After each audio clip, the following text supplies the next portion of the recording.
It's going to be a waste of my battery. How much battery you got? 80. 80? Well, you're at You're good, then. I'm at 40. Yeah, I'm at 48. Well, I'm like, oozing my mouth. It might have Well, not don't start- working. It still says shark token. Is that, I don't know. Is it radio? That's the POV. What is it?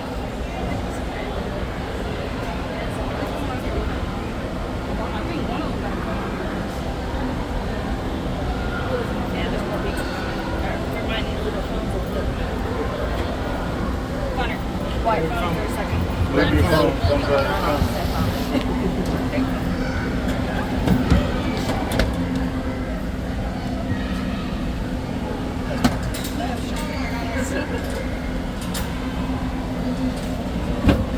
Never gonna have to give up my water. I would have drank some before.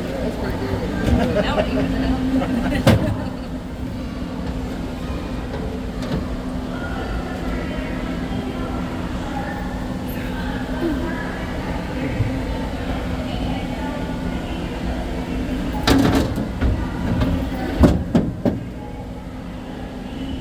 See that stinger?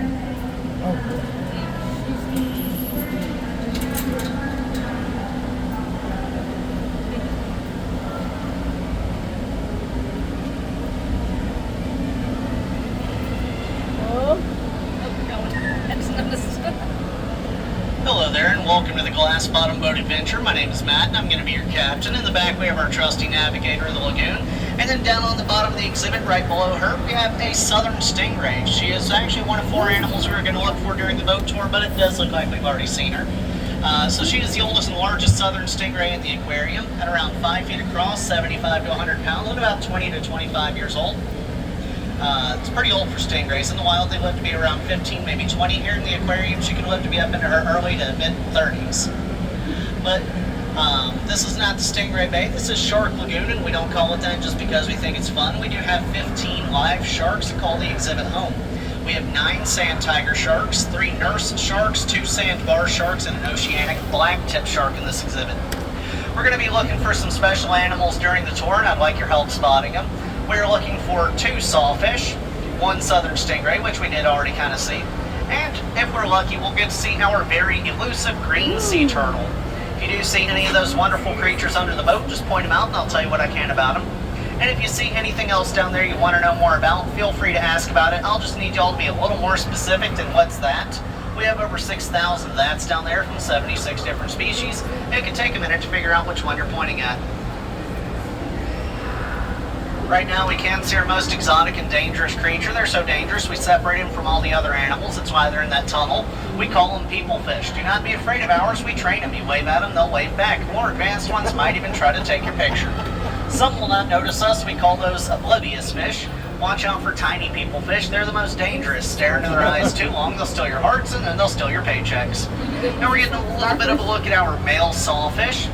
He's around 14 feet long, weighs around 400 to 600 pounds, and he does not like to be under the boat. So I will tell you all about sawfish when we see our female, who is a lot more tolerant of being under the boat.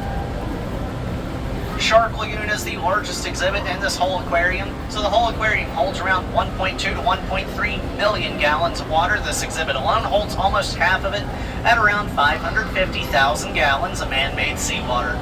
That's all got to be man-made. We're a little too far away from the ocean to carry a bucket back and forth. We did try it, did not work. I got tired on the first day.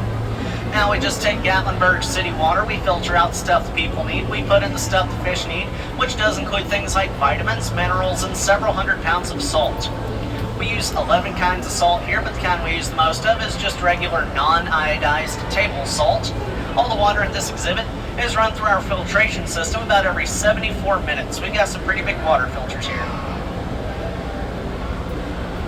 There's another little bit of a look at our male. Look at that!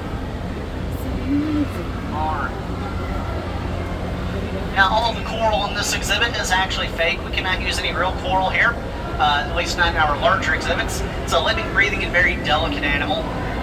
So instead we use concrete, plaster, and latex to make our own for our larger exhibits. We do have a couple of small exhibits that have live coral. One of them is downstairs right past where the play structure is. It's called Living Coral. Now that bigger shark that we just saw, that was a male sand tiger shark, and I know he's a male from this angle because of his size. Female sharks are almost always going to be a little bit larger than the males of their species, and he was a little too small to be a female. Females have to be bigger because they are the ones who have to carry the babies, and it's harder to swim when you have passengers, so they need a little bit of extra muscle to help them out just in case they end up with any. Now, sand tiger sharks are popular sharks to have for aquariums because they look very ferocious and aggressive. They're also one of the most docile species of shark in the world. We love sharks like that because the people who come to visit really like to see the sharks look scary. The people who have to go into the water with the sharks do not want to be in there with anything that's dangerous or aggressive. So it is the best of both worlds. This is the area where our female sawfish does normally hang out. Our female sawfish is only about 12.5 to 13 feet long, so not quite as long as our male, but we estimate she weighs just under 1,000 pounds. We don't know exactly how big really any of the fish in this exhibit are. We would have to pull them out of the water to figure that out. Fish don't like that. It's stressful for them because they can't breathe, so we stick with an estimate. But I can guarantee the female sawfish that's under the boat right now, it is absolutely the largest animal in the entire aquarium unless my brother comes to visit. Now, a lot of people tend to think that sawfish are sharks. I can understand that. They do look a lot like sharks, but sawfish are actually rays. Very close related to things like stingrays, manta rays, guitarfish, and electric rays, and I did not make those last two up. If anybody's wondering, a guitarfish looks like a sawfish, just without the nose. Now, sharks and rays are closely related. They're both what are known as cartilaginous fish. They have skeletons that are made entirely out of cartilage, the flexible stuff that gives our ears and nose their shape. They don't have a single bit of calcium bone in their body. There are some differences, though, and a couple of the easiest ones to spot are where their gills are, because rays have their gills on their bellies, sharks have their gills on the sides of their necks, and the pectoral fins. So, for rays, their pectoral fins are connected directly to their neck muscles, gives them that wing-like appearance, whereas sharks' pectoral fins are not connected to their neck muscles.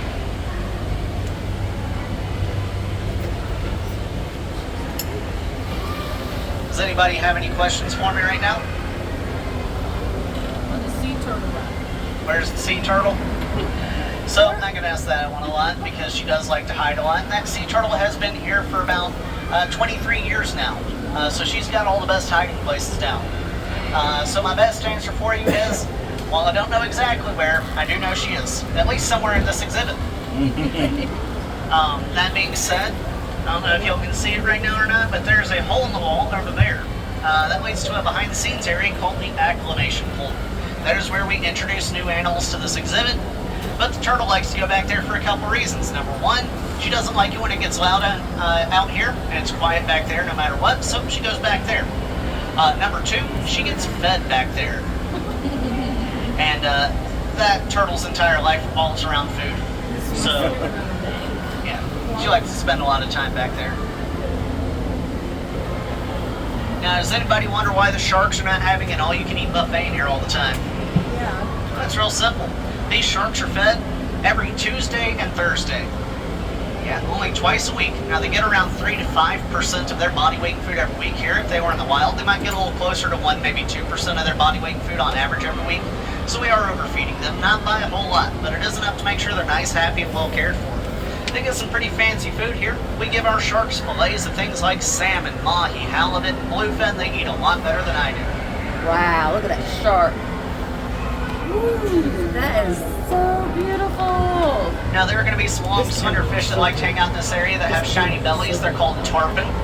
We do have 3 tarpon. They've been, the species has been around since about the time of the dinosaurs, so they are often referred to as a fossil fish.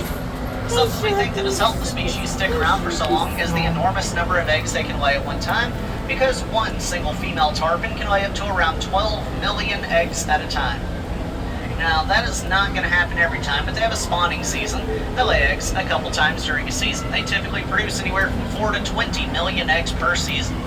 They'll start laying eggs at around 7 to 13 years old. They'll lay eggs just about every year. And females can live to be up to around 50. That is why all 3 of our tarpon are female. We had 1 male, this would not be Shark Lagoon, this would be Tarpon Tank. We would start getting rid of them any way we could. We'd be walking up and down the main street here in Gatlinburg throwing tarpon in any open car window we could find. Which sounds funny enough, that fish can weigh up to around 300 pounds. So imagine you're just chilling out at an intersection, Got your windows rolled down to let a breeze in. Next thing you know, a 300-pound magic carp uses tackle. How many babies do the saltfish have? Sawfish. So it's believed that they have around anywhere from 4 to 12 pups at a time. But they're, like I said, it's believed. Reason I say that, so they have been observed having that many out in the wild. There are 5 species of sawfish in the world.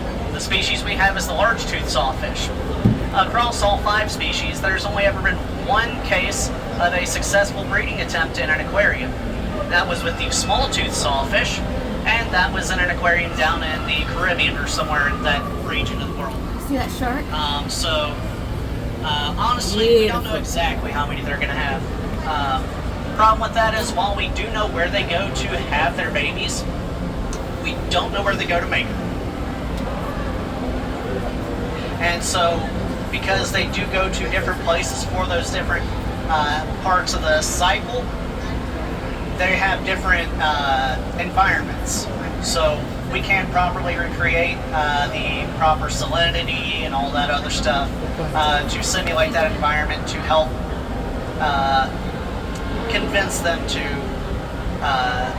start that whole process. All right, any other questions? Where's Tony the sand tiger shark? Tony the sand tiger shark.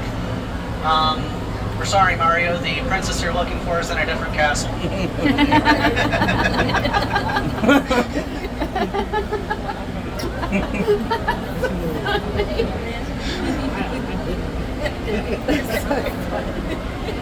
All right. Any other questions? That's it. So That was fun. actually, buddy, we can't name our sharks. We can't actually name anything that is considered a fish. That's why the only animal in this exhibit that has a name is the turtle. Her name is Sally. Okay. Yeah. We do also have an albino Burmese python downstairs. His name is Rumple Snakeskin. Where's he at? And so he's going to be down in our Ring of Fire exhibit, rotating exhibit. We were coming this way and we didn't have a chance. What was to it? see it in there. In the Ring of Fire exhibit, it's a python. It's a python? Yeah, we need to go back down there. He's, I think, somewhere around 10 to 12 feet long. I mean, I would love to check that out. All right. As long as it's in a cage. The yellow one? Yeah, he's going to be yellow and white. That's how they appear when they're on land. So if y'all have any other questions, feel free to ask on the dot. Keep your life as daunting. Cross that second gate. Watch your last step off. It's a big one. I hope y'all enjoy the tour. All right, let's go.